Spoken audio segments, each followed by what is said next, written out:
Absolutely. So, as you probably know, I get flooded with people that want to come on the show. But one of the things that we do is we weed through, we really go back and vet them, so to speak. So, if they don't fall within the realm of something that's going to inform everyone or something that's going to inspire or motivate, we don't invite them on.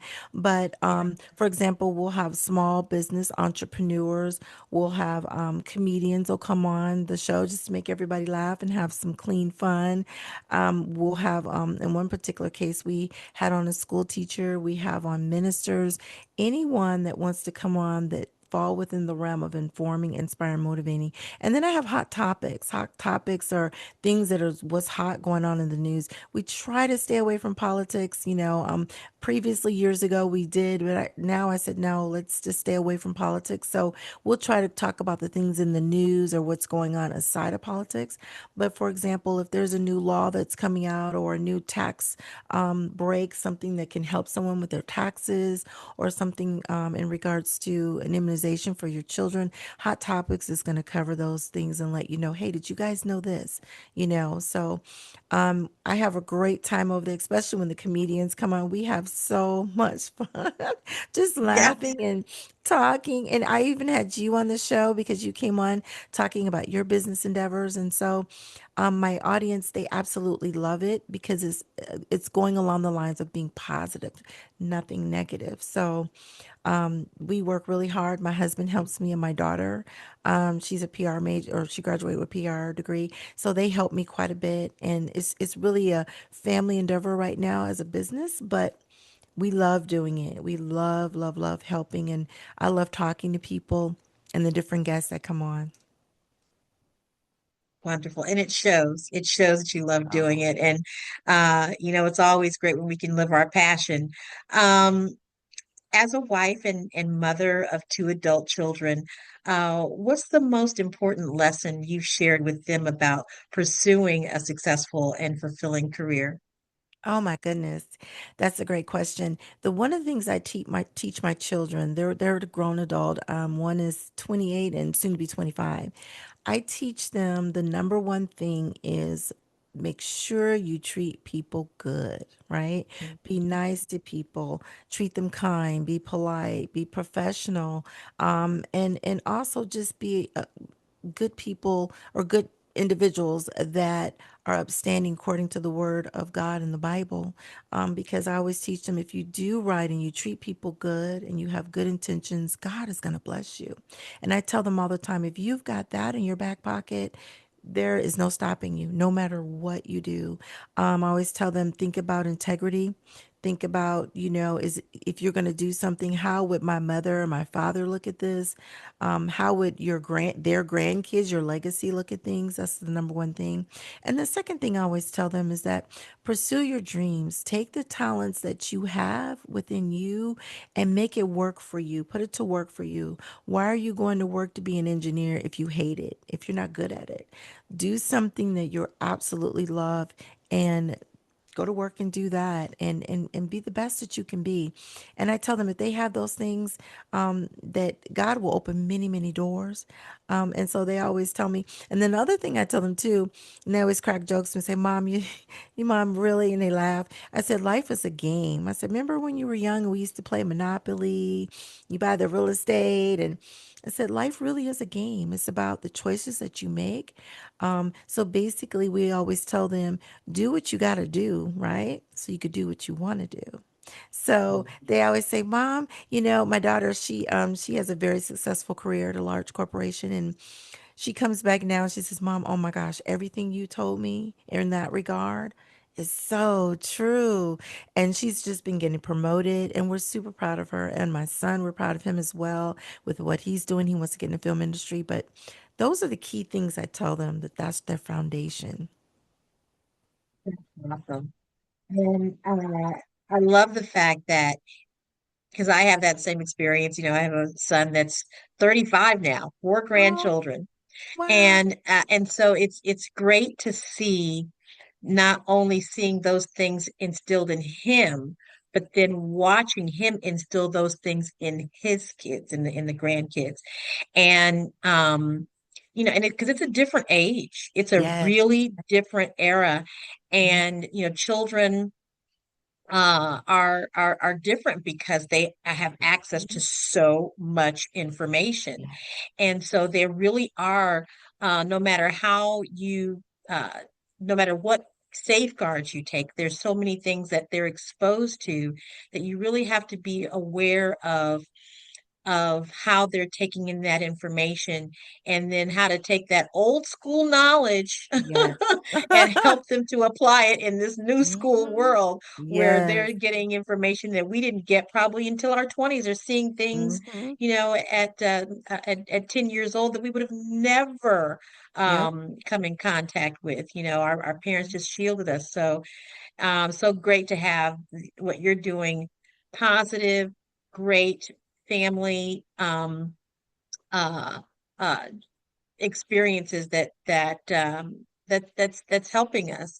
Your platform, Let's Talk, is a platform for empowerment, transparency, and those Mhm. real conversations. So, there you did share a little bit about what inspired the show. Um, what void, or where did you see um the need for the types of topics that you cover on your show? Actually, I scroll through social media quite a bit. And the reason why I do it is because I want to see what's going on in the world, right? You can always watch the news, but social media is where you really get a true feel for what's going on out there, right? And some of the things I see is like, oh my goodness, like it's just, you just hold, you're like, whoa, what is that? And so as I'm going through the different things, I take from it and say, how do I uplift someone? How do I uplift their spirit? Especially with the job loss and people's SNAP benefits being cut off. How do you uplift people? How do you keep them going so that they have a reason to keep pushing? And I actually just do that to stay in tune with social media. And I say, I'm going to take this negative story and I'm going to flip it, right? I'm going to Mhm. in other words, well, for example, one segment we had was when a lot of people got laid off back in April, I think it was. And what I did was I took that and I flipped it and I did a whole segment on, okay, so you've been laid off. It's devastating. It's sad. But here's what you should do. Here's how you should update your resume. Here are the companies that are hiring. These are the things that you can do to stay on top of, getting another job. And, watch this funny movie to uplift your spirit. Listen to some good music. So that's what I do. I'll just scroll through social media and whatever that's negative out there, I take it and turn it into a positive. And as I look through social media, it really is not a whole lot of shows out there that's positive. Um, Yeah. it's just so much negative and depression. In fact, I have some viewers about a month ago. They reached out to me, quite a few, saying, "Oh my gosh, I lost my job. I thought of suicide. I thought of this. I thought of that. And I saw your show, and it encouraged me. It uplifted me." And I said, "They said, I'm going to keep pushing. So if I can help somebody." Just being to lift their spirits and keep them from suicide or keep them from depression or whatever it may be, that is what I want to do. And also, Bikeka, I look at this as a form of ministry, to be honest with you. I'm not a minister. I was in the church for many, many years. I sang in the choir, and I thought, God truly blessed me with a great career. I had ups and downs. I had some health challenges in my life, but all in all, God has blessed me. How can I give back? Right? Let me give back. And this is my way of giving back. Again, I'm not a minister or anything, but it's my ministry in giving back and helping others. That's how I look at it, actually, to be honest with you. Yeah, absolutely. Absolutely. I appreciate those words so much because, we do this and we don't know Right. necessarily. I know you have that with your book. I have that with my music. We have that situation with our platforms. You don't Mhm. know who you're touching. And then when that person or those people come to you and say, it's because of your show or Yes. your book or your song, whatever, or your ministry Hmm. that caused me to make a different decision, then you know that if nothing else happens, that was enough. Yes, That was enough. definitely. And I want people to really hear that because there are those people that are maybe wanting to do the same thing that we're doing right now, and Hmm. maybe not having the confidence or wondering if they can have an audience without doing the things that are, trending or popular in some respect. It's basically living your authentic life, telling Yes, your authentic story. And I think that's why we're here. absolutely. Absolutely. Yeah. Yeah. Um, what would you say was the most challenging thing, though, in terms of reinventing? Or instead of reinventing, what was the most challenging thing of going against the grain of what you were seeing in social media? Oh my goodness. So as I start the podcast out, I literally started from my kitchen counter, right? I have all the shows from day one to current just so people could see the progression, how it has done better. But in the beginning, it was like starting out something and trying to get guests to come on, and people would say, "Oh, this is what's hot. You should talk about this. You should have a show on this. You should have a show on the people that were fighting at the mall, or you should do this and that." And I just at one point in the beginning I did get discouraged, and it was a friend of mine. He's a comedian.